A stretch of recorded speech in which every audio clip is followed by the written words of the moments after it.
ಹರೇಶ್ ಶ್ರೀನಿವಾಸ. ಕರುಣಾಸಂಧಿ ಪದ್ಯ 19. ಪಾಪ ಕರ್ಮವ ಸಹಿಸುವರೆ ಲಕ್ಷ್ಮೀಪತಿಗೆ ಸಮರಾದ ದಿವಿಜರನಿ ಪಯೋಜ ಭವಾಂಡದೊಳಗಾವಲ್ಲಿನ ಕಾಣೆ. ಗೋಪಗುರುವಿನ ಮಡದಿ ಭೃಗುನಗ ಚಾಪ ಮೊದಲಾದವರು ಮಾಡ್ದ ಮಹಾಪರಾಧಗಳೆಣಿಸಿದನೆ ಕರುಣಾ ಸಮುದ್ರ ಹರಿ. ಕರುಣಾ ಸಮುದ್ರ ಹರಿ.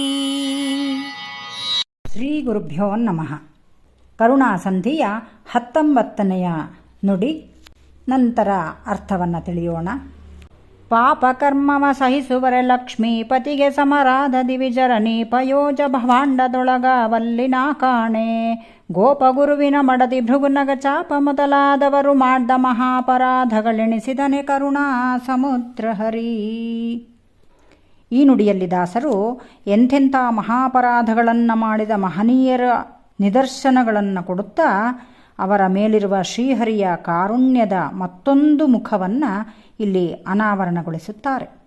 ಶಬ್ದಾರ್ಥ: ದಿವಿಜರು ದೇವತೆಗಳು, ಪಯೋಜ ಭವಾಂಡ ಬ್ರಹ್ಮಾಂಡ, ಗೋಪ ಎಂದರೆ ಇಂದ್ರ, ಚಂದ್ರ, ನಂದಗೋಪ ಇತ್ಯಾದಿಗಳನ್ನು ಸ್ವೀಕರಿಸಬೇಕು. ನಗಚಾಪ ಎಂದರೆ ಪರ್ವತವನ್ನೇ ಧನಸ್ಸನ್ನಾಗಿ ಧರಿಸಿದ ರುದ್ರದೇವರು.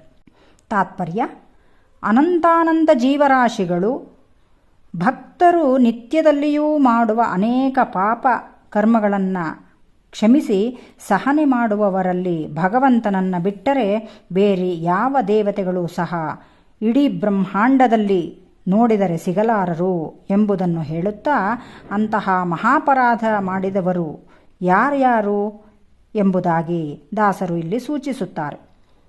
ನಂದಗೋಪ, ಇಂದ್ರ, ಚಂದ್ರ, ರುದ್ರದೇವರು, ಭೃಗು, ಯಶೋಧ, ತಾರ ಇತ್ಯಾದಿ ದೇವತೆಗಳು ಪರಮಾತ್ಮನ ವಿರುದ್ಧವಾಗಿ ದ್ರೋಹವನ್ನು ಎಸಗಿದರೂ ಸಹ ಅದನ್ನು ಗಣನೆ ಮಾಡದೆಯೇ ಭಗವಂತ ಅವರಿಗೆ ಮೋಕ್ಷವನ್ನೇ ಕರುಣಿಸಿ ಅನುಗ್ರಹವನ್ನು ಮಾಡಿದ. ಅವನ ಕರುಣೆಗೆ ಎಣೆಯೇ ಇಲ್ಲ ಎಂಬುದಾಗಿ ಭಗವಂತನ ಕಾರುಣ್ಯವನ್ನು ಸುಂದರವಾಗಿ ಬಣ್ಣಿಸಿದ್ದಾರೆ.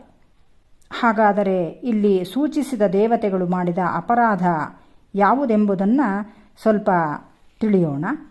ಗೋಪ ಎಂದರೆ ಇಂದ್ರ ಮತ್ತು ಚಂದ್ರ. ಇಲ್ಲಿ ಗೋಪ ಎಂದರೆ ನಂದಗೋಪನೂ ಆಗಬಹುದು.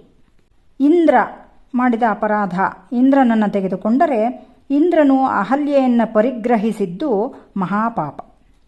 ಹಾಗೂ ಪಾರಿಜಾತ ಅಪಹರಣ ಕಾಲದಲ್ಲಿ ಕೃಷ್ಣನೊಡನೆ ಯುದ್ಧಕ್ಕೆ ಹೋಗಿದ್ದು, ಗೋಕುಲದಲ್ಲಿ ಕೃಷ್ಣನ ಮೇಲೆ ಮಳೆಯನ್ನು ಸುರಿಸಿದ್ದು,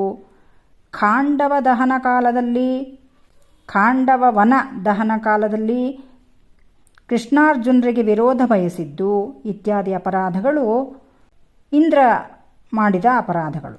ಮತ್ತು ಚಂದ್ರನು ಬೃಹಸ್ಪತ್ಯಾಚಾರ್ಯರ ಹೆಂಡತಿ ತಾರೆಯನ್ನು ಗಮನ ಮಾಡಿದ್ದು, ಹಾಗೂ ಭೃಗು ಋಷಿ ಅವರು ಪರೀಕ್ಷಾರ್ಥವಾಗಿ ಸರ್ವೋತ್ತಮನಾದ ಶ್ರೀಹರಿಗೆ ಪಾದಪ್ರಹಾರ ಮಾಡಿದ್ದು ಅದು ಒಂದು ಮಹಾಪರಾಧ. ಅವರೇ ಭೃಗು ಋಷಿಗಳೇ ವ್ಯಾಧನಾಗಿ ಹುಟ್ಟಿ ಅಂಬಿನಿಂದ ಶ್ರೀಹರಿಯನ್ನು ಹೊಡೆದದ್ದು ಇವೆಲ್ಲವೂ ಮಹಾಪರಾಧಗಳು. ಇನ್ನು ನಗಚಾಪ ಎಂದರೆ ರುದ್ರದೇವರು.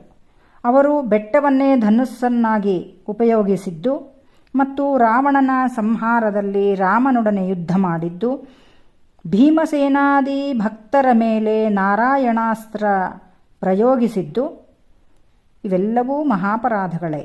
ಹೀಗೆಯೇ ಇನ್ನೂ ಮುಂತಾದ ಬಲರಾಮ, ಅರ್ಜುನ, ಭೀಷ್ಮರು, ಧೃತರಾಷ್ಟ್ರ ಅನೇಕ ಮಂದಿ ಭಕ್ತಾದಿಗಳು ಪರಮಾತ್ಮನಿಗೆ ಅನೇಕ ಬಾರಿ ದ್ರೋಹ ಎಸಗಿದರೂ ಸಹ ಕರುಣಾಮಯನಾದ ಭಗವಂತನು ಅದ್ಯಾವುದನ್ನೂ ಲೆಕ್ಕಿಸದೆ ತನ್ನ ಭಕ್ತರನ್ನು ಉದ್ಧಾರ ಮಾಡಿ ಸಲಹುತ್ತಾನೆ ಎಂಬುದಾಗಿ ದಾಸರು ಭಗವಂತನ ಕಾರುಣ್ಯವನ್ನು ಸುಂದರವಾಗಿ ಇಲ್ಲಿ ನಮಗೆ ತಿಳಿಸುತ್ತಾರೆ. ಶ್ರೀಕೃಷ್ಣಾರ್ಪಣಮಸ್ತು.